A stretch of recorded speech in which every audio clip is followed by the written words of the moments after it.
Namaste students. I hope you all are fine. This is Monica from Commerce Department and today I am going to explain you leadership, a main element of directing. After preparing the plans, designing the organization structure and arranging the human force in the organization, the next major function of management is to direct the employees, direct the activities of employees.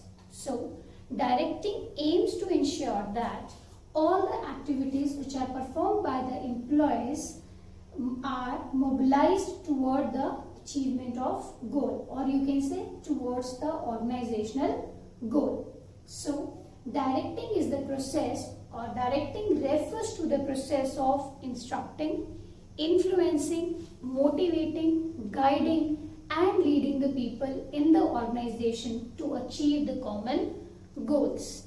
Directing doesn't involve only order and instructions. It also involves the elements which are supervision, motivation, leadership and communication. It is one of the key managerial function of management that every manager has to perform. Now come to the one of the element of directing, which is leadership. Leadership is a process of influencing others, or you can say influencing the employees in the organization towards the achievement of goals. Leadership indicates the ability of individual to maintain good interpersonal relation with the followers and motivate them towards the achievement of organization goal. The person who possesses the attributes of leadership is known as a leader. A leader plays a very important role in the success of organization.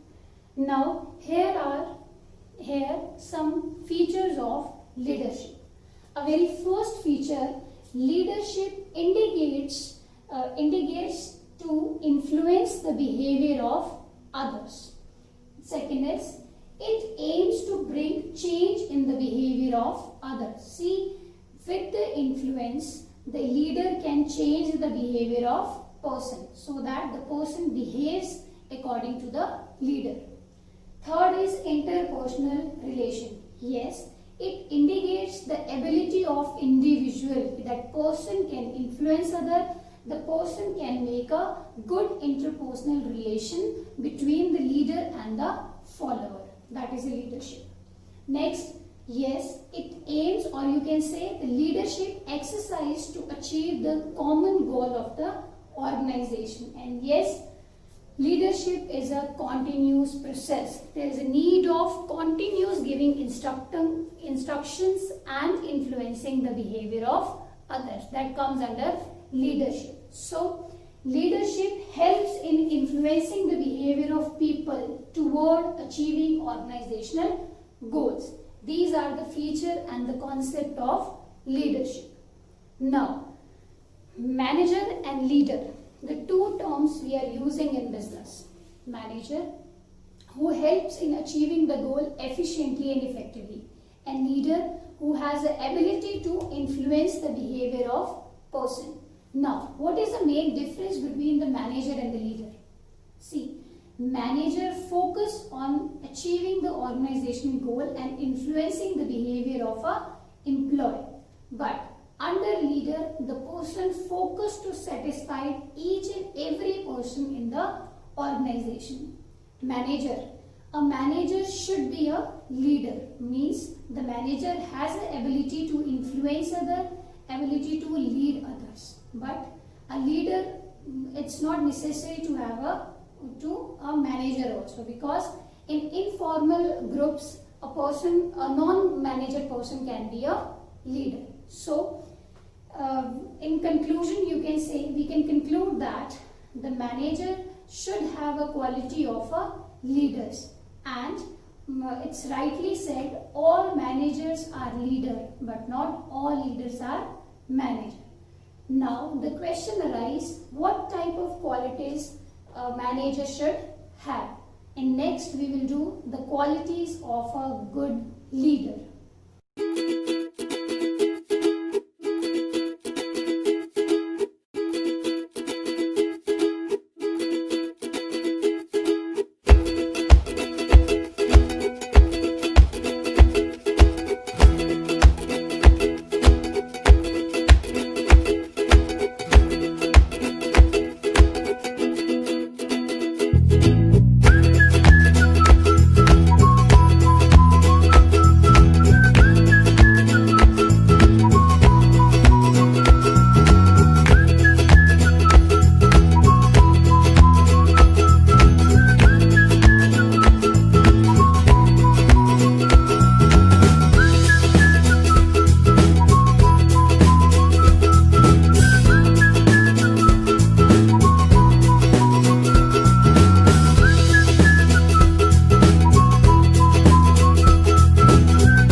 and style. As per the research studies, a leader might possess certain traits and qualities. However, it is not conclusive as many people possess these qualities but may not be a leader. Leadership style refers to the behavior pattern which a leader reflects in his role as a leader. A leadership is a result of philosophy, personality, experience and the value system of a leader. It also depends on the type of followers and the atmosphere prevailing in the organization. There are several bases for classification of leadership style. The most popular method of, or you can say the most popular basis for the classification of leadership style is the use of authority. Depending upon the use of authority, there are three main leadership styles. First is autocratic style, which is also known as authoritative leadership style. The next is democratic, which is also known as participative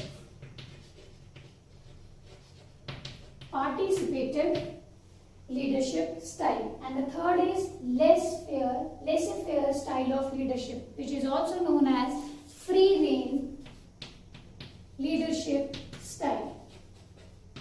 So these are the three main leadership style on the basis of, or you can say on depending upon the use of authority by the leaders. Now come to the first type of leadership style, which is autocratic style. An autocratic leader gives order and expects his subordinates to obey those orders. Under this style of leadership, the leader centralizes all the decision-making power and exercises the complete control over his subordinates. Under this style of leadership, the communication is one way only, where the subordinate has to act according to the command or order given by the leaders. This autocratic style of leadership is a dogmatic, that is, he does not change or wish to be contradicted. This leadership style is effective in getting productivity in many situations, like in factories, where a supervisor is responsible for the production on time or has to ensure the productivity of laborers. In this, all the decisions, quickly the person can take decision under this, because the decision making power is in the hand of leader only. He just has to give order to the person. So this style of leadership is also known as a directive style of leadership. I hope this autocratic style of leadership is clear to you. Next is democratic style of leadership, which also known as participative style of leadership. A democratic leader develops the action plans and take help of his subordinates in setting up the objectives. Under this leadership style, the leader encourages his subordinates to participate in decision making and also gives suggestions for setting up the goals. This leadership style is most common nowadays, as leaders also recognize that the person performs best if they set their own objective. A democratic leader needs to respect the other's opinion, or it helps the subordinates to complete their task and achieving the organizational goal. That is democratic. Democratic style of leadership is wins the greater confidence, cooperation, loyalty and the initiative of groups. It rises the motivation, or you can say it gives motivation and rises the morale of the subordinate. In this, a leader takes suggestions from the subordinates and take their suggestions and they seek help from the subordinates in setting up the organizational goals. This is known as democratic style of leadership. Next is laissez-faire style of leadership, free rein style of leadership.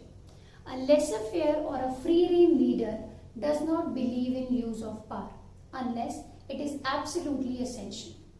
The followers are given high degree of independence and freedom to formulate their own tasks and the ways to achieve them. The group members work on their own tasks and resolve their issues themselves only.